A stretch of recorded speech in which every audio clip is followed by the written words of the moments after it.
के साथ ये सवाल है। आईपी सिंह साहब ये कह रहे हैं योगी सरकार को असल में चिढ़ तो सिर्फ मस्जिद से है, काश मठ मंदिरों पर बुलडोजर चलता जो मुख्य मार्गों पर खड़े होते हैं।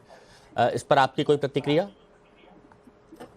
ये बहुत सीधी सी बात है, वो उनका व्यक्तिगत बयान है, ये पार्टी का नहीं। लेकिन एक चीज निश्चित तौर पे कही जा सकती है कि हमारी सरकारें पहले तो बसने देती हैं, फिर उजाड़ने में नंबर 1 पे आ जाती।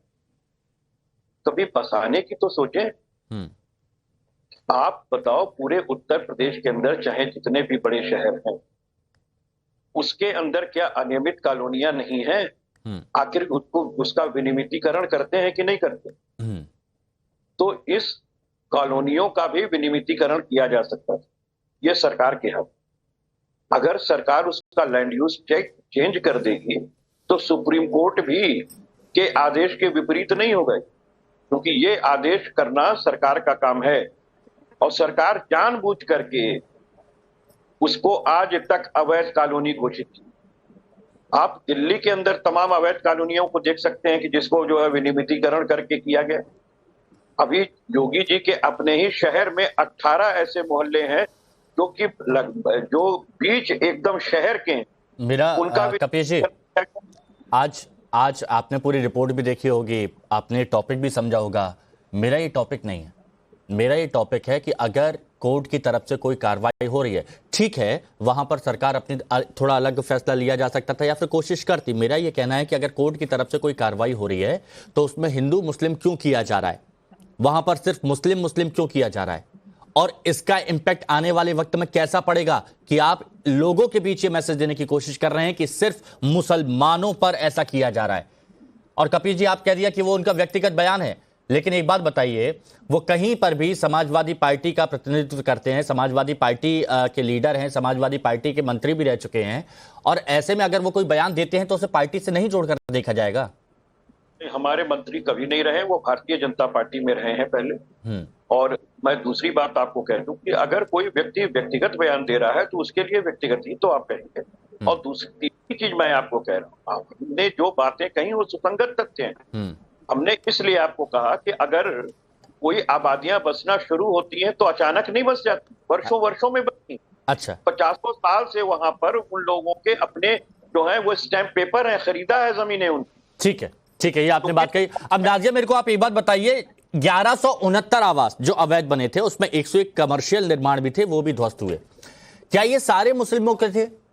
क्या ये सारे मुस्लिमों के थे? जो ये कहा जा रहा है कि सिर्फ मुस्लिमों को टारगेट किया जा रहा है, सिर्फ मुस्लिमों से खुली दुश्मनी निकाली जा रही है।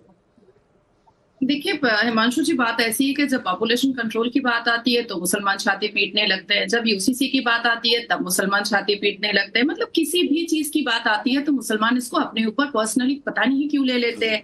जब 40 मिलियन पीएम आवास योजना के तहत घर मिले और कई मुसलमानों को मिले, तब तो मुसलमान बाहर आकर के नहीं बोले कि भारत के प्रधानमंत्री योगी जी के नेतृत्व में उत्तर प्रदेश में मुसलमानों को बहुत सारे घर मिले। ये भी तो बोलना चाहिए। मुझे ऐसा लगता है कि कानून के साथ खेलना अब मुसलमानों को बंद कर देना चाहिए। देखिए 2021 में 4 तल्ला वक्फ बोर्ड ने एक हज हाउस बनाया था बिहार में, उसको भी सुप्रीम कोर्ट ने डेमोलिशन का ऑर्डर दिया था। सुप्रीम कोर्ट ने दिया था। तो मैं ऐसा मानती हूं कि जितने भी अवैध निर्माण है, जैसे पश्चिम बंगाल में कैंटोनमेंट आर्मी की प्रॉपर्टी पर अवैध निर्माण बनाए गए हैं, तो हाईकोर्ट ऑर्डर दे रही है। अब बात आती है कि टाइटल सूट किया गया है, बात आती है कि सिविल सूट किया गया है, बात आती है कि अपने दावे को निचली अदालत से लेकर के सर्वोच्च न्यायपालिका तक इन लोगों ने दिखाने की कोशिश की है, पर सुप्रीम कोर्ट ने साफ कह दिया कि वो इंटरव्यू नहीं करेंगे।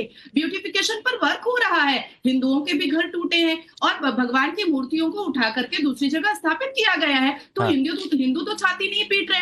अब मेरी तीसरी बात आती है कि ड्यूरिंग लोकसभा इलेक्शन 2024 कई मुसलमानों ने और विपक्षी दलों ने कहा कि जैसे ही कांग्रेस की इंडिया अलायंस की सरकार आएगी, हम राम मंदिर को तोड़ करके बाबरी मस्जिद बना देंगे।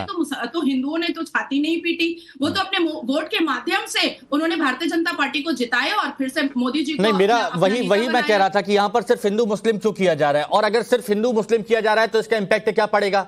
वहां पर तो हिंदुओं के भी घर थे, और ये जो खबर आई है कि वहां पर अगर मस्जिद ढाई गई है तो उसमें फिर मंदिर भी तो वहां पर, मंदिरों को भी तो वहां पर हटाया गया है। तो ये युवराज जी ऐसा क्यों हो रहा है? ये क्यों नैरेटिव सेट करने की कोशिश की जा रही है? ओवैसी साहब कहते हैं कि मुस्लिमों से दुश्मनी है इलेक्शन के बाद से, इस्लामी लीग के लोग भी ये बात कह रहे हैं। हिमांशु, देखिए आप तथ्यों की बात कर रहे हैं और इसीलिए मुझे हंसी आ रही है, क्योंकि जब मैं इंडिया अलायंस को देखता हूं तो इसी चुनाव का CSGS का डेटा है कि 4 में से 3 मुसलमान ने इंडिया अलायंस को वोट किया है। तो ये तथ्यों से इतर हटके इंडिया अलायंस जो उनका DNA है, कांग्रेस हो या सपा हो, इस हमाम में सभी नंगे हैं और सभी मुस्लिम तुष्टीकरण में लगे हुए हैं। तथ्यों की बात तो ये भी है कि योगी राज आने के पश्चात 11,000 बार पुलिस की मुठभेड़ हुई है इन क्रिमिनल लोगों से, और जिनमें से 23,000-24,000 क्रिमिनल को पुलिस ने पकड़ा है। लेकिन नैरेटिव क्या बनता है भैया? नैरेटिव तो ये योगी राज में डिशके मारा जा रहा है, मुसलमानों पे टारगेट किया जा रहा है। भैया अनिल दुजानी भी था जिसका एनकाउंटर हुआ, तो विकास दुबे भी था। लेकिन आप देखेंगे कि रुदाली जैन का जो रोना है, बीच में मत बोलिएगा, बीच में मत बोलिएगा, बीच में मत बोलिएगा। आप वही सरकार, बीच में मत बोलिएगा, आप वही सरकार के नुमाइंदे हैं, वही सपा जिसको कपिल जी, हाँ कपिल जी क्या कहना चाह रहे हैं? शायद कोई आपत्ति है आपको इनकी बात से? के बारे में क्या कहोगे? बताओ, गुरमीत सिंह के बारे में क्या करोगे? बोलो, क्या कहूंगा? बताता हूँ क्या बारे में क्या करोगे? पहले आप ये बताइए, इलाहाबाद हाईकोर्ट ने जब कहा था कि आप मुसलमान जिहाद, अच्छा कपिल जी रुकिए, दोबारा आता हूँ कपिल जी प्लीज। हाँ हाँ, क्या किस मुंह से बात कर रहे हैं आप? आपको याद है ना हाईकोर्ट ने क्या लताड़ मारी थी कि तुष्टीकरण की सीमाएं लांघ के इनको पद्म भूषण दोगे, पद्मश्री दोगे?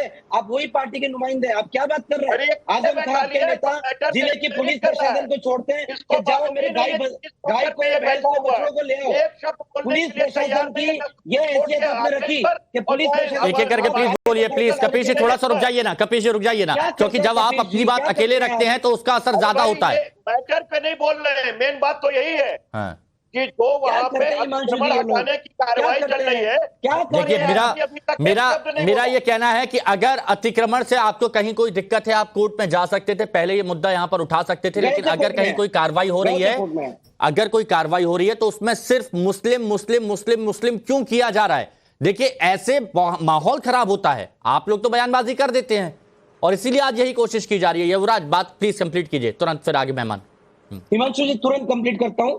सीए हो, एनआरसी हो, ईडी हो, इलेक्शन कमीशन हो, पेगासस हो, राम मंदिर हो, ट्रिपल तलाक, हर मुद्दे में, अरे हाँ बोलिए बोलने दीजिए मुझे। कंटिन्यू करिए एक मिनट प्लीज। हाँ कपिल जी कपिल जी देख रहा हूं कि वो आ रहे हैं कि नहीं आ रहे लाइन पर। हाँ हिमांशु जी, हर मुद्दे पे विपक्ष हाई कोर्ट, सुप्रीम कोर्ट, न्यायालय में जाता रहा है। इस मुद्दे पे भी सुप्रीम कोर्ट गया, लेकिन इनको कोई राहत नहीं मिली क्योंकि ये गैर कानूनी है, अवैध कब्जा है। इसमें कहां हिंदू मुस्लिम का मुद्दा आता है? ठीक है, अब बताइए रंगरेज भाई, हिंदू मुस्लिम का मुद्दा क्यों आता है और फिर भी आप लोग मुस्लिम मुस्लिम कर रहे हैं? ऐसा क्यों है?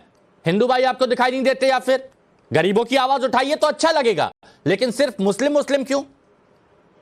देखिए हिमांशु भाई, 2014 के बाद जब मोदी जी की सरकार देश में आई और जहां जहां उनके राज्य हैं, उन्होंने काम को जो है अपना प्रतीक नहीं बनाया, उन्होंने अपनी बुलडोजर कार्रवाई को प्रतीक बनाया, इसको विकास बनाया। यही अच्छे दिन हैं और यही गुजरात मॉडल है कि जगह जगह ढूंढ कर मुसलमानों के मकान तोड़े जा रहे हैं। जहां जहां भाजपा की सरकार है, फर्जी एनकाउंटर। तो इसमें हिंदुओं के मकान नहीं थे क्या? आप फिर वही बात, फिर मुसलमानों के मकान तोड़े जा रहे हैं। बिल्कुल तो ये 1169 जितने भी है सब मुसलमानों के मकान थे। अरे सुनिए, तो जो तीन मंदिर, सुनिए ना, जो 3 मंदिर हटाए गए हैं वहां पर आप पूजा करने जाते थे क्या?